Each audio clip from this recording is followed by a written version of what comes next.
Bom, hoje, Carla Bigato, Felipe Bueno, nós vamos falar da Greta Thunberg. Todo mundo falou da Greta Thunberg. E eu fiquei com vontade de falar da Greta Thunberg. Eu não falei da Greta Thunberg. À vontade. Então, pronto, vamos falar da Greta Thunberg. Para quem não está muito ligado, a Greta Thunberg é uma garota sueca de 16 anos que ganhou um espaço no noticiário porque ela se tornou o rosto jovem do ambientalismo jovem, ativista jovem. Tá. Aí liderou uma onda de greves climáticas que correram mais de 150 países. E o que pedem esses grevistas? Medidas para conter a emissão de gases do efeito estufa e providências para combater o aquecimento global, né? Bom, ela teve, a Greta, na cúpula da Ação Climática da ONU, e ela se dirigiu aos líderes mundiais e falou o seguinte: vocês roubaram meus sonhos e minha infância com suas palavras vazias e eu ainda tenho sorte. Pessoas estão sofrendo, pessoas estão morrendo. Todo um ecossistema está entrando em colapso. Nós estamos no começo de uma extinção em massa e tudo o que vocês sabem falar é de dinheiro e contos de fada de crescimento econômico eterno. Como ousam, ela disse. Bom, eu dei uma pesquisada e descobri que Greta é um dos nomes mais comuns para menina na Suécia. Tem outros nomes comuns na Suécia. Mikaela, Agda, Karin, são nomes de menina bem comuns. Se alguém tiver aqui ouvindo a gente e tiver um desses nomes, 999-592-100, pode falar. Eu me chamo Greta, me chamo Mikaela, Agda, Karin. Bom, além dela ser um nome comum na Suécia, né, ela tem uma história e um perfil muito parecida com a média dos suecos. Ela está na escola, como todas as crianças suecas. Sua única irmã também está na escola. Seu pai e sua mãe estudaram. O sistema de ensino sueco é um dos 10 melhores do mundo. E a família toda é atendida pelo sistema público de saúde, que é considerado o terceiro melhor do mundo. Bom, a Suécia da família Thunberg é um país que fica num extremo do ponto de vista social e econômico do mundo, no topo. Então, para a gente entender o discurso da Greta, a gente precisa entender um pouquinho o que é esse ponto extremo. Para entender o posto em que ela está, o ponto de observação dela sobre os fenômenos e as necessidades do mundo, né? Tem várias formas da gente fazer isso. Eu escolhi comparar a Suécia com outro país que tem duas semelhanças com a Suécia. A primeira, uma população semelhante. A Suécia tem cerca de 10 milhões de habitantes. Eu peguei um outro país que tem mais ou menos a mesma quantidade de gente, tem 11 milhões de habitantes, é mais ou menos do mesmo tamanho. A outra coisa em comum é que este país também está num ponto extremo do mundo. Só que aquilo que a Suécia está para cima, esse país está para baixo. Então eu peguei o Burundi, que fica no miolo da África, faz fronteira com Ruanda, Tanzânia e a República Democrática do Congo. Aí a gente olhando os dois, vai dar para traçar um pouco o que é a Suécia no mundo. Bom, a renda per capita sueca é de $58 mil por ano. No Burundi, $210 por ano. Ou seja, a renda média de um sueco é quase 300 vezes a renda média de um... Felipe Bueno? Boa pergunta. Burundiano. Ou burundiense. Dizendo a mesma coisa de outra forma, o que uma família média sueca ganha em um mês, uma família média do Burundi precisa de quase 25 anos para ganhar. Essa é a distância econômica entre os dois países. A Suécia é o 12º melhor país para fazer negócios numa lista que tem 190 e o Burundi é o 136º. A Suécia tem o 7º melhor IDH do mundo, que mede a qualidade de vida geral do país. O Burundi é o de número 185, a lista acaba em 189. Tem 4 ainda piores. Todos os suecos têm acesso à eletricidade. No Burundi, 7% dos habitantes. Eles estão agora, nesse momento, tocando um projeto para que até 2030 eles consigam ter 15% dos habitantes com acesso à eletricidade. Da década de 60 para cá, a renda per capita da Suécia triplicou. A do Burundi caiu. A do Burundi caiu de 1960 para cá. Muito em função de guerras, teve várias guerras, foram 4 guerras dos últimos 50 e poucos anos. Um monte de morte, êxodo, diabo, instabilidade social, política. Lá também teve problemas com os Hutus e Tutsi, que produziam matança lá e produziam uma matança ainda maior em Ruanda, que é a vizinha de Burundi. Bom, o Burundi não representa a média do mundo, óbvio, mas a Suécia também não representa a média do mundo. Então, sempre que você observa o mundo a partir de um ponto extremado, a chance de você produzir um discurso que fala com a média é pequena. E de produzir um discurso distorcido é grande, porque você tem um posto diferente, né? Você compartilha com um número pequeno de pessoas. Então, quando a gente olha o Burundi e fala, nossa, mas é chocante, mas isso não é o mundo. Pois é, mas a Suécia também não é o mundo. O mundo é um troço complexo. Bom, Greta, os suecos e muitos países deste nível atingiram um grau de consumo muito elevado, né? Então, questões essenciais, eles já resolveram há muito tempo. Eles podem pensar em problemas para daqui 5, 10, 15, 20 anos. Eles não têm que se preocupar com o que vai acontecer na casa deles ou na família na semana que vem, ou até hoje à noite, né? Daí porque a questão climática entra com uma força muito maior em países como o país da Greta, em discursos como o discurso da Greta, né? Só para a gente dar uma ideia, para cada sueco existente, né, são 10 milhões, tem 60 pessoas no mundo, para cada um sueco, vivendo abaixo da linha da pobreza. Olha a relação, né? São pessoas que, até se você conversar com elas sobre aquecimento global, vão prestar atenção, mas elas estão preocupadas em aquecer a comida de hoje à noite, que não tem. Bom, no Burundi, onde metade das crianças não frequenta a escola,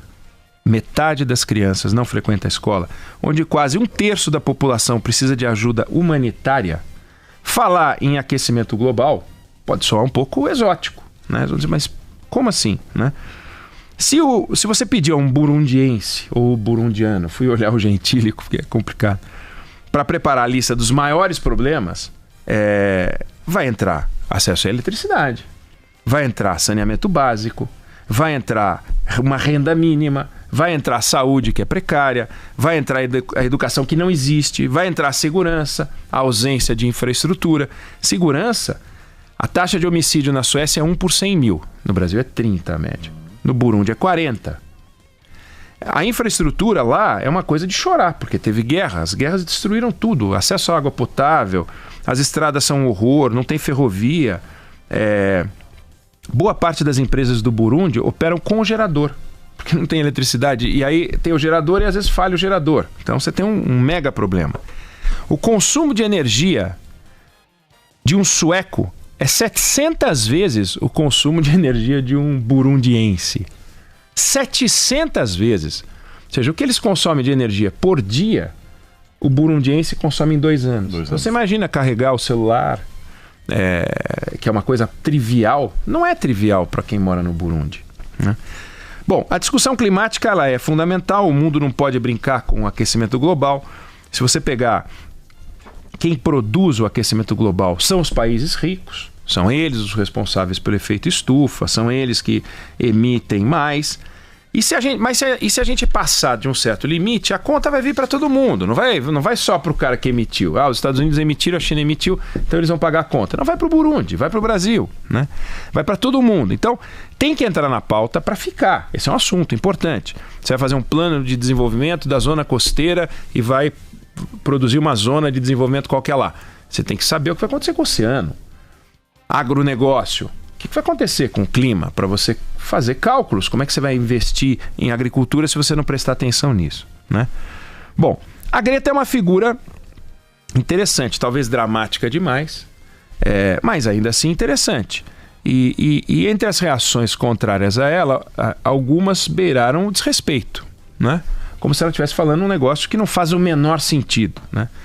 Agora, o fato dela exagerar o discurso não autoriza ninguém a maltratá-la. Só que a gente não pode entrar numa loucura, que é a viagem que ela entrou um pouco, na qual a guerra ambiental ela está perdida por causa da economia.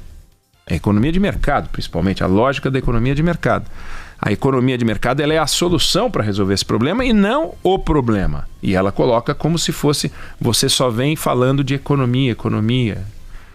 Bom, vamos lembrar do Malthus, Thomas Malthus. O que ele dizia? Ele dizia que a gente ia entrar em colapso provocado por um descasamento entre crescimento populacional e a capacidade do mundo de produzir comida, né?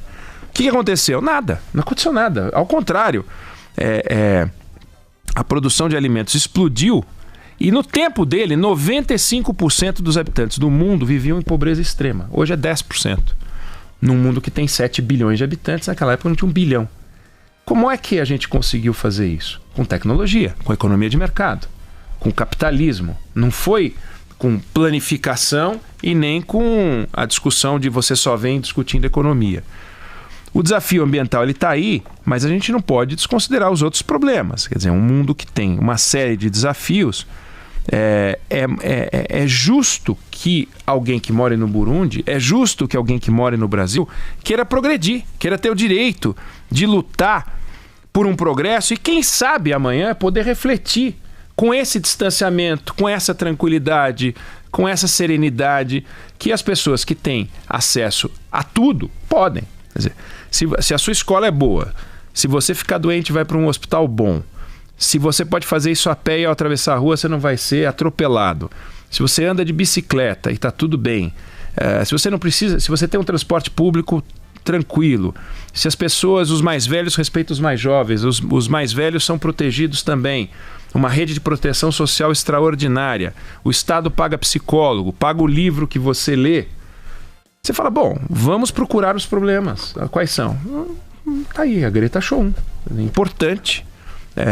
E aos 16 anos ela consegue fazer esse discurso. Um sueco vive 82 anos. Um cara do Burundi vive 58. São 24 anos a mais consumindo as riquezas do planeta. É o sueco, consome as riquezas do planeta. O burundiano passa 24 anos a menos. Então, o que muda é que certas preocupações que não entravam na conta quando os pais da Greta nasceram, passaram a entrar na conta agora que a Greta tem 16 anos.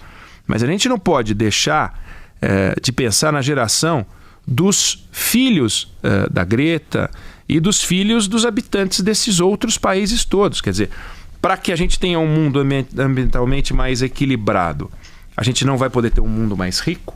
E para a gente ter um mundo mais rico, essa riqueza ela não vai ser distribuída. Ou seja, o Brasil tem uma renda per capita que é metade do Chile. Se a gente dobrar a renda per capita brasileira, a gente vai criar um problema ambiental.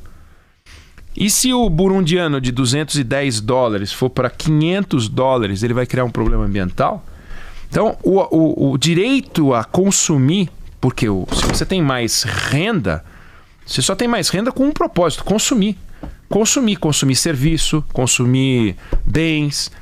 E isso é que faz a Suécia ser a Suécia. É isso que faz a Suécia ser a Suécia. Tem tecnologia, tem investimento em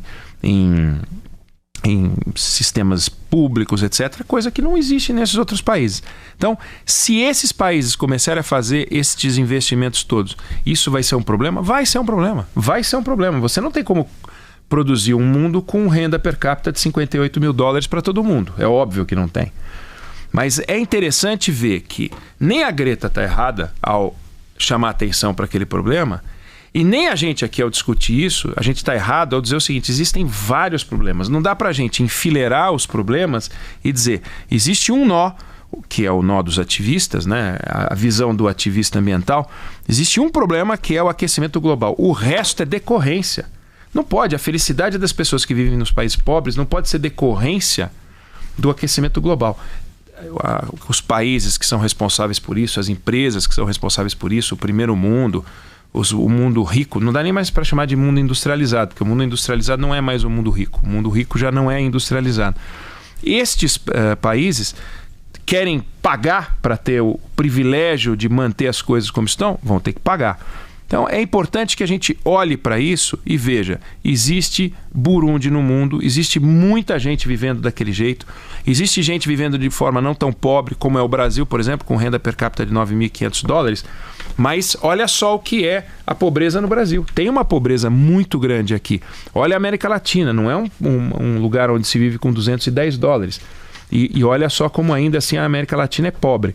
Como que nós vamos resolver isso? Desenvolvendo. E aí vai dar uma discussão muito grande. E vem toda essa discussão de Greta, etc., se volta para... coloca a gente como vilão, por causa da Amazônia. Então, tem que olhar para esse assunto, e eu queria falar da Greta, nem para criticá-la, dizer que ela é uma irresponsável, como alguns disseram e tal, mas também mas não vamos endeusar a Greta, achando que surgiu uma jovem no mundo que está vendo algo que ninguém viu, quando tem um monte de jovens na idade dela que não vão ter o direito de sequer verbalizar nada, porque não conseguem resolver seus problemas mais primários. Então, fica aqui a comparação: Suécia no extremo, o Burundi no outro, o Brasil na média, um pouco abaixo da média. A média de renda do mundo é mais alta do que a renda média per capita do Brasil. E um nó para a gente resolver. Tem os problemas ambientais e tem uma lista de outros problemas que exigem um investimento no enriquecimento desses países mais pobres.